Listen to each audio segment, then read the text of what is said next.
जय हिंद साथियों। आइए हम 10वीं क्लास का एनसीईआरटी बुक पर आधारित अधिकतर प्रश्नों का देखेंगे और मैं पहले पढ़ाऊंगा, उसके बाद ऑब्जेक्टिव इसमें कौन कौन से बन सकते हैं आपके लिए, उस तरह से उस स्ट्रेटजी के साथ मैं आपको बताने वाला हूं। और इस बार आप कोशिश करिएगा कि 400 नंबर प्लस लाने के लिए, तो आप इस वीडियो को अंत तक बने रहिएगा। कौन कौन से प्रश्न किस प्रकार से पूछे जाते हैं, इन सभी प्रश्नों को मैं इस वीडियो में बताने वाला हूं। तो दोस्तों बिना देरी किए आइए हम सवालों को सॉल्व करते हैं, क्वेश्चंस को आसानी तरह से समझते हैं, अपने भावनाओं को समझते हैं, किस तरह से प्रश्न पूछा जाता है। इन प्रश्नों को आगाज कैसे होगा, ये पढ़ना है आपको। विद्युत धारा, विद्युत धारा की चुंबकीय प्रवाह। विद्युत धारा आप समझते हैं, विद्युत धारा किसे कहते हैं? आवेश के प्रवाह को विद्युत धारा कहते हैं। धारा का ऐसा मात्रक एम्पीयर होता है, अभी आप जानते हैं। अब चुंबक के बारे में पढ़ना है। चुंबक क्या है? चुंबक क्या है? तो जो लौह पदार्थ को अपनी ओर आकर्षित करता है उसी को चुंबक कहा जाता है। तो आप इन चीजों को समझने की कोशिश करते हैं कि चुंबक अगर आपसे पूछ लिया जाता है चुंबक है क्या, चुंबक के बारे में अगर देखा जाए, चुंबक लौह पदार्थ को अपनी ओर खींचता है, यानी लोहे के पदार्थ को खींचने का काम करता है, इसी को चुंबक कहा जाता है। अगर दोस्तों पूछा जाए चुंबक में ध्रुव कितने हैं, अगर ध्रुव पूछ लिया जाए, ध्रुव दो हैं। एक का नाम है उत्तरी ध्रुव और एक का नाम है दक्षिणी ध्रुव। तो इन चीजों को आप समझते हैं। ध्रुव, उत्तरी ध्रुव से कभी भी दोस्तों इस बात को याद रखिएगा, उत्तरी ध्रुव से चुंबकीय क्षेत्र उत्पन्न होता है। उत्तरी ध्रुव से चुंबकीय क्षेत्र उत्पन्न होता है, यानी उत्तरी ध्रुव से ही निकलता है।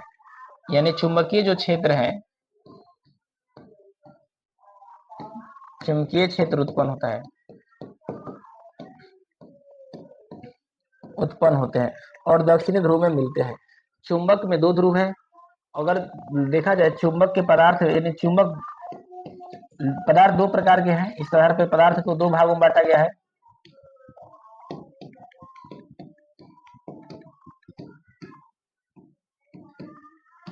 एक का नाम है चुंबकीय पदार्थ।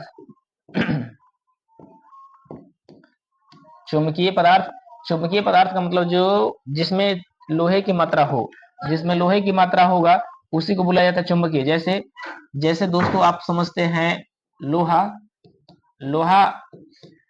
चुंबक की मात्रा, ये मतलब है कि, यानी कहने का अर्थ है कि चुंबकीय पदार्थ वह है जिसमें चुंबक आसानी से खींचे, यानी कि वैसे पदार्थ जिसमें लोहे की मात्रा होगा। जब लोहे की मात्रा होगा इसका मतलब चुंबक आसानी से खींच लेगा दोस्तों।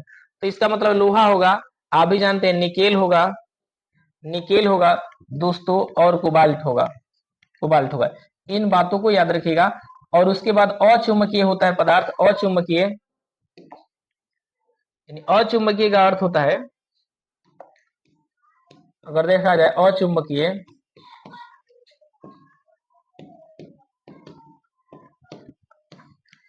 अचुंबकीय का मतलब होता है जिसे चुंबक खींच न सके, यानी उसमें लोहे की मात्रा ना हो।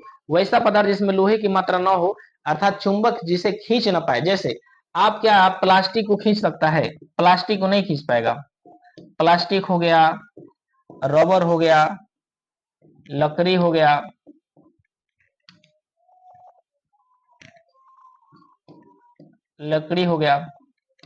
है ना, सोना हो गया, इन सब चीजों को दोस्तों खींच नहीं पाएगा। तो आज मैंने अभी बताया, अभी चुंबक क्या है। चुंबक वो पदार्थ है, चुंबक में दो ध्रुव होते हैं। चुंबकीय उत्तरी ध्रुव से चुंबकीय क्षेत्र उत्पन्न होता है, दक्षिण ध्रुव में प्रवेश करता है। ये दो प्रकार के होते हैं, चुंबकीय पदार्थ और अचुंबकीय पदार्थ। दोस्तों चुंबक के बारे में आपको होना चाहिए एक वो शब्द है चुंबकीय क्षेत्र। आखिर का चुंबकीय क्षेत्र क्या है? मैग्नेटिक फील्ड इसे बोला जाता है। चुंबकीय क्षेत्र है क्या? तो चुंबकीय क्षेत्र, मान के चलिए चुंबक है, ये वाला चुंबक है, तो इसको आकर्षण करने का गुण कोई ना कोई कुछ ना कुछ एरिया होगा जिसे आसानी से खींच ले रहा होगा, तो इसी को बोला जाता है चुंबकीय क्षेत्र। अर्थात चुंबकीय क्षेत्र का मतलब हुआ, यानी चुंबक का वह गुण जहां चुंबकीय क्षेत्र एहसास किया जाए, अर्थात जहां तक चुंबक का पावर है खींचने का, उसी को बोला जाता है दोस्तों चुंबकीय क्षेत्र। चुंबकीय क्षेत्र का मतलब हुआ दोस्तों, चुंबकीय क्षेत्र का अर्थ ये बताया जा रहा है आपसे कि जहां तक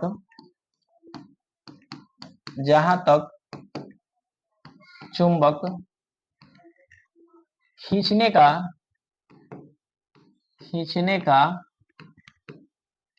क्षमता रखता हो, जहां तक चुंबक अपना एनर्जी के साथ खींच ले रहा हो, खींचने का पावर रख रहा हो, उसी को चुंबकीय क्षेत्र कहा जाता है। चुंबकीय क्षेत्र की विशेषता भी दोस्तों होता है। चुंबकीय क्षेत्र की विशेषता अगर देखा जाए तो चुंबकीय क्षेत्र की विशेषता अगर मैं आपसे बोलूं, चाहे इसके गुण बोलूं, गुण आपको बोलूं, चाहे विशेषता बोलूं,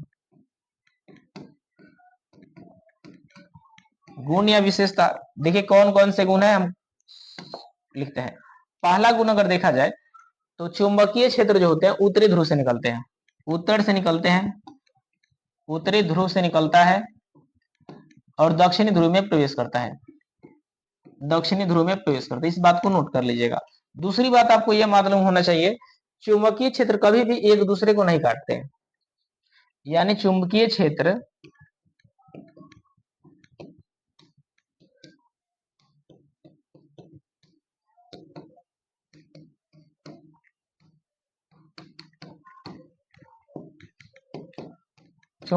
कभी भी एक दूसरे को नहीं काटता है, इस बात को याद रखिएगा। चुंबकीय क्षेत्र कभी भी एक दूसरे को काटता नहीं है। तीसरी बात दोस्तों याद रखिएगा, ये याद रखिएगा कि पास आने पर यानी पास अगर लौह पदार्थ है, पास आने पर चुंबकीय क्षेत्र बढ़ता है, चुंबकीय क्षेत्र बढ़ता है और दूर जाने पर घट जाता है, दूर जाने पर घटता है। और भी ये याद रखिएगा, ध्रुव के पास चुंबकीय क्षेत्र अधिक होता है, ध्रुव के पास प्रबल होता है। दोस्तों इन बातों को आपने याद कर लीजिएगा और इन सभी चीजों को गौर से देखिएगा। दोस्तों इन वीडियो में आप देखेंगे कि इस चैप्टर में विद्युत धारा का चुंबकीय प्रभाव क्या क्या इंपॉर्टेंट है, इन चीजों को ध्यान से अगर देखा जाए तो मेन चीजें क्या क्या पूछी जा सकते हैं, बहुत बार पूछे गए हैं। और स्टेडियन नियम क्या है, ठीक है ना, उसके बाद परिनालिका क्या है, मैक्सवेल का दक्षिण हस्त नियम क्या है, उसके बाद फ्लेमिंग का वाम हस्त और दक्षिण हस्त दोनों नियम पूछा जाता है। मोटर किस प्रकार से किस सिद्धांत कार्य सिद्धांत का वर्णन करे और डायनेमो के कार्य सिद्धांत पर वर्णन करे। तो आपको मालूम होना चाहिए डायनेमो का एक और नाम है जनरेटर, याद ये भी रखना होगा आपको, क्योंकि कभी कभी जनरेटर दे देगा, कभी कभी जनित्र दे देता है, उस समय बच्चे संशय में पड़ जाते हैं। जनित्र देगा, जनित्र कहे या फिर दोस्तों जनरेटर कहा जाए, इसी का नाम है जनरेटर कहा जाए, विद्युत जनित्र कहा जाए। तो इन सब चीजों को आप आसानी से कर सकते हैं अगर इन चैप्टर में, इस पार्ट में विद्युत धारा का चुंबकीय प्रभाव में अगर इस तरह से देखा जाए तो इसमें अधिकतर प्रश्न ऑब्जेक्टिव का भी पूछे जाते हैं और सब्जेक्टिव भी बहुत एकदम खासमो खास पूछे जाते हैं। आपको जिस शिफ्ट में पेपर आए उस शिफ्ट में इस तरह से पढ़ना पड़ेगा। आइए हम इनको थोड़े थोड़े बताते हैं आपको। ऑर्स्टेड नियम क्या बताए थे, ऑर्स्टेड ने नियम यही बताए थे दोस्तों, याद रखिएगा, ऑर्स्टेड नियम यह बताए थे यदि किसी चालक तार से विद्युत धारा प्रवाहित होगा, यानी समझिएगा किसी चालक तार से विद्युत धारा प्रवाहित हो रहा है तो उसके चारों ओर चुंबकीय क्षेत्र उत्पन्न होते हैं, यानी तार से जा रहा है तो उसके चारों तरफ क्या जाएगा, चुंबकीय क्षेत्र जाएगा। परिनालिका क्या कहा जाता है, किसी विद्युत रोधी खोखले पदार्थ पर, ठीक ना, खोखला कोई पदार्थ है और उस पर फेरों की संख्या, तांबा के तार के फेरों की संख्या इस तरह से लपेटा जाए कि आस पास हो लेकिन सटा हुआ ना हो, उसे परिनालिका बोला जाता है, ठीक है ना। तो परिनालिका का मतलब हो गया यानी कि फेरा लपेटा हो लेकिन दूर हो, सटा ना हो, है ना, सटा हो, सॉरी सटा नहीं हो, दूर हो, ये कहने का मेरा मतलब है। ओके, उसके बाद आपने मैक्सवेल महोदय भी बताए थे कि बोले थे किसी चालक तार पे इस तरह से अंगूठा पकड़ लिया जाए, है ना जी, ऐसे अंगूठा पकड़ लिया जाए कि जो ये अंगूठा है, ये अंगूठा दिखाई दे रहा है ना, ये अंगूठा है धारा की दिशा बताए और ये सभी जो उंगलियां घूमी हुई है चुंबकीय क्षेत्र को बताए। इस तरह से फ्लेमिंग महोदय वाम और दायां हस्त नियम बताए हैं कि अंगूठा गति को बता रहा है, एक में बल को बता रहा है, अन्य, ठीक ना, अंगूठा एक में गति बता रहा है, यानी याद रखिएगा आपको जो बायां है, बायां में अंगूठा बल को बता रहा है और दाहिना में अंगूठा गति को बता रहा है।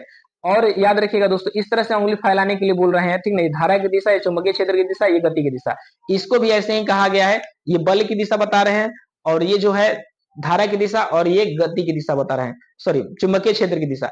इस तरह से आपको इनमें मिलेंगे, यानी बायां बल याद रखिएगा, बायां से बल हुआ और दाहिना गति कर दे रहा है, और ये दो उंगलियां जो तर्जनी है और जो मध्यमा है, ये अपना सेम सेम दोनों बता रहे हैं। ये बता रहा है धारा की दिशा, यह भी धारा की दिशा सेम सेम है।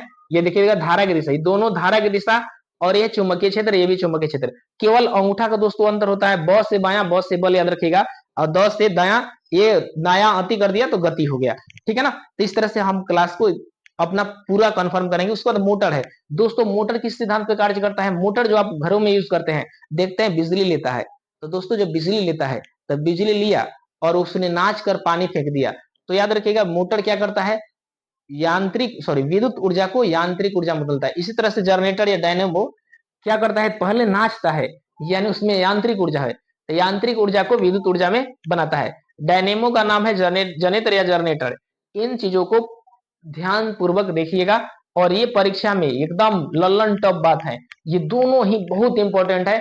फर्स्ट शिफ्ट में पूछा जाए या सेकेंड शिफ्ट में दोस्तों पूछा जाए, आपसे पूछने वाला है। इन चीजों को समझना पड़ेगा। आइए कम समय में आपका बात करते हुए हम अधिकतर चीजों दिखा देते हैं। चुंबक के बारे में बताया गया दोस्तों, चुंबक क्या है? तो मैंने अभी जो बताया था उसी के बारे में लिखा है। चुंबक में कितने ध्रुव होते हैं? ओके, स्क्रीनशॉट ले सकते हैं। चुंबकीय क्षेत्र का ऐसे मात्रक टेस्ला होता है। चुंबकीय क्षेत्र के विशेष गुण, यही मैंने गुण आपको अभी भी बताया किस प्रकार के गुण है। और यहाँ देखिए चुंबकीय क्षेत्र क्या हुआ है, उत्तरी ध्रुव से निकल रहा है, दक्षिण ध्रुव में प्रवेश कर रहा है। यहाँ देखिए ये यही है आपका अंगूठा, जो धारा की दिशा बता रहे हैं, और अंगुलियां विद्युत चुंबकीय क्षेत्र को बता रहा है। यहाँ देखिए इसके धारा जब प्रवाहित हो रहा है तो किस प्रकार से गति कर रहा है, ठीक है ना। यहाँ भी देखिएगा विद्युत धारा वाही वृत्ताकार पास के कारण चुंबकीय क्षेत्र, यानी जो विद्युत धारा के चुंबकीय क्षेत्र है, पास आने पर किस तरह से होता है, दूर जाने पर किस तरह से होता है। ठीक, यहाँ आपको समझना है विद्युत धारा के वृत्ताकार पास के लिए, ये आपको अभी समझना नहीं है, बाद में हम समझाएंगे, ठीक है ना। यहाँ आपको जो जो इम्पोर्टेंट है अभी दिखाते हैं। यहाँ देखिए फ्लेमिंग के बारे में मैंने बताया था दोस्तों। अंगूठा देखिए, ये अंगूठा दिया, बायां रहेगा तो बल को बताएगा दोस्तों, बायां रहेगा तो बल को बताएगा। देखिएगा जरूर यहाँ बल लिखा होगा, मैं आपको घेर के दिखाता हूँ। और ये मैंने इससे बोला विद्युत धारा, ये भी जस्ट बताए थे विद्युत धारा, धारा बता रहा है। देखिए हाँ, यहाँ देखिए बल बता रहा है ना, बल बता रहा है। तो यहाँ स्पष्ट रूप से लिखा हुआ है, अपने हाथ के तर्जनी मध्यमा अंगूठे को इस प्रकार फैलाया जाए कि तीनों एक दूसरे के परस्पर लंबवत हो जाए। तर्जनी चुंबकीय क्षेत्र को बताता है, मध्यमा प्रवाहित होने वाली धारा को बताता है, और अंगूठा अंगूठा की दिशा जो होता है बल को बताता है दोस्तों। तो मैंने वही तो बताया ना, ब से बायां, ब से बल। ये जो तर्जनी है और ये जो मध्यम है सेम काम करता है। यह धारा रहेगा, याद रखिएगा, यह धारा रहेगा। इसे याद करने के लिए आप याद रखिएगा, फादर फादर होगा, मदर होगा, और हो जाएगा चाइल्ड। फादर मदर चाइल्ड, इसको मानिए फादर है, ये मदर है, ये चाइल्ड है। अब कैसे दोस्तों, किस तरह से याद रखिएगा? एफ का मतलब होगा दोस्तों फोर्स, एफ का मतलब याद रखिएगा, एफ का मतलब दोस्तों फोर्स, फोर्स यानी कि बल। मदर का मतलब होता है मैग्नेटिक फील्ड, मैग्नेटिक फील्ड, इसको बोलते हैं चुंबकीय क्षेत्र, चुंबकीय क्षेत्र। और याद रखिएगा सी हो गया, सी हो गया है दोस्तों करंट, सी हो गया करंट। चलिए हिंदी लिख देते करंट, यानी करंट होगा यानी कि धारा। तो दोस्तों ऐसे याद रखिएगा, ये फादर हो गए, ये मदर हो गए, चाइल्ड हो गए, फादर मदर चाइल्ड। तो आपको बायां से याद रखेगा, बायां बल की दिशा बताता है, दायां आएगा। तो दोस्तों जो आपको यहाँ भी दिखाया गया है कि देखिए जो गति को बता रहा है, यानी कि अंगूठा जो है दोस्तों, अंगूठा जो है गति को दर्शाता है। बाकी जो सब अंगुलियां हैं जैसा मैंने बायां पढ़ा है उसी तरह से होगा। इसी देखिए एक नियम भी याद रखिएगा, यहाँ याद रखिए जनेत्र, यानी जनरेटर की कार्य प्रणाली फ्लेमिंग की, ये बहुत ही इंपॉर्टेंट बात है दोस्तों, एकदम इंपॉर्टेंट है। ये जो जनरेटर है जिसे बोला जाता है दोस्तों डायनेमो, ये जो डायनेमो है फ्लेमिंग का बाएं हस्त नियम नहीं दाएं हस्त नियम के आधार पर काम करता है। डायनेमो, अगर ये सब ही याद नहीं हो तो इसे डायनेमो को बोलते हैं जरनेटर, जरनेटर। आपको ऐसे भी याद नहीं होगा तो आप याद रखिएगा, शादी ब्याह में जो जरनेटर आता है, जरनेटर को डायनेमो बोलते हैं। अब किस हाथ से स्टार्ट करना होता है, बायां की दायां? देखिए दायां से स्टार्ट किया जाता है। जरनेटर याद रखिए दोस्तों दायां से ही स्टार्ट किया जाता है। तो जनरेटर को दायां से स्टार्ट करते हैं, दायां से, याद रखिए दायां से स्टार्ट करता है। तो किसका हस्त नियम है? दाहिना हस्त नियम है। दायां से स्टार्ट करते दोस्तों तो दायां हस्त नियम, बायां से स्टार्ट ही नहीं होता है। याद रखिए जनरेटर, डायनेमो या फिर जनित्र दाहिने से स्टार्ट किया जाता है, इसीलिए दायां हस्त नियम है। दूसरा बात याद रखिए, प्रेरित विद्युत धारा की दिशा ज्ञात करने के लिए काम आता है। इसमें प्रेरित जो विद्युत धारा की दिशा है वो ज्ञात करने के लिए काम में आता है। दाहिने हस्त नियम में स्पष्टता ये लिखा हुआ है, याद रखिए दोस्तों। इसमें भी 3 अंगुलियां लेना है, तर्जनी, मध्यमा, अंगूठा। याद रखिएगा तर्जनी किसकी दिशा दिखा रहा है? यहाँ देखिए तर्जनी, तर्जनी जो है, तर्जनी जो यहाँ दिखाई रहा है चुंबकीय क्षेत्र, यानी क्षेत्र को बता रहा है। और माध्यमा किसको बता रहा है? देखिए माध्यमा, माध्यमा किसको बता रहा है दोस्तों? तो माध्यमा बता रहा है यहाँ पे, माध्यमा बता रहा है विद्युत धारा, यानी धारा को बता रहा है, धारा को। और ये भी याद रखेगा। और अंगूठा किसको बता रहा है? अंगूठा, अंगूठा बता रहा है गति को, गति को। यानी कहने का मतलब है गति कब आएगा? जब जनरेटर स्टार्ट करिएगा तब ना आएगा। तो जनरेटर स्टार्ट करिएगा तब गति आएगा, इसका मतलब गति है। दाहिना हस्त नियम में कौन सा गति किस में आता है? दाहिने से स्टार्ट करिएगा तब ना गति आएगा, कि बाएं से स्टार्ट करिएगा तो गति आएगा? बाएं से गति नहीं आता है, ठीक है ना। आइए देखते हैं, यहाँ पर मोटर के भी बारे में दिखाते हैं। धारा ये कहां से निकलता है? बैटरी से, बैटरी से। और एसी, एसी कहां से निकलता है? तो ट्रांसफार्मर से, ट्रांसफार्मर से। अब डीसी का मतलब होता है direct current, direct current, direct current. AC का मतलब होता है alternative current, alternative current, alternative current. यहाँ पे लिखा हुआ है कि जो विद्युत धारा अपनी दिशा परिवर्तित नहीं करती उसे दिष्ट धारा कहा जाता है। यानी बदलता कौन है? जो बदलता है, जब धारा बदलेगा उसे कहेंगे एसी, ठीक है ना। दिष्ट धारा को संचित कर सकते हैं, संचित का मतलब है इकट्ठा रख सकते हैं। जैसे बैटरी में, बैटरी में क्या दिष्ट धारा तो है, यानी जो डिश धारा है, डीसी करंट है, यानी दिष्ट धारा है, उसे इकट्ठा रखा जा सकता है। तो बैटरी में कौन सा धारा होता है दोस्तों? इकट्ठा रखा जाता है कि ना रखा जाता है? आप भी समझते हैं, गाड़ी में लग रहा होता है, हर जगह आपका लगाते हैं, घड़ी में लगा है आपका, बैटरी में लगा है, तो दिष्ट धारा तो है। सुदूर स्थानों पर प्रेषित करने के लिए ऊर्जा का क्षय ज्यादा होता है। यानी कहीं भी देखिए यहाँ पे स्पष्टता लिखा हुआ है। स्रोत क्या है दिष्ट धारा का दोस्तों? स्रोत यहाँ पर दिया है सुदूर, सॉरी सेल दिया है, बैटरी दिया है, संग्राहक सेल दिया, ठीक है ना। घरेलू परिपथ, घरेलू परिपथ में 3 प्रकार के तार होते हैं, परिपथ है ना जी। घरेलू परिपथ में 3 प्रकार के तार होंगे, कौन कौन होगा? एक होगा विधुन्मय तार, एक उदासीन तार, एक भू संपर्क तार। तो इसमें देखिए रंग भी रहता है। विधुन्मय तार याद रखिएगा दोस्तों, विधुन्मय तार कैसा होता है? लाल रंग का होता है। और उदासीन तार यानी कैसा होगा? काला रंग का होगा। अब भू तार क्या होगा? हरा रंग का होगा। तीनों चीजों को याद रखिएगा। विधुन्मय तार धनात्मक होता है दोस्तों, उदासीन तार ऋणात्मक होता है, और ये इसका कोई आवेश वाला नहीं दिखाया है, ठीक है ना, ये सीधा चला जाता है। एक और बात याद रखिएगा कि भारत में विधुन्मय तार, उदासीन तार 220 वोल्ट के विभवांतर पर होता है। ये भारत में है 220 वोल्ट के विभवांतर पर अपना काम करता है।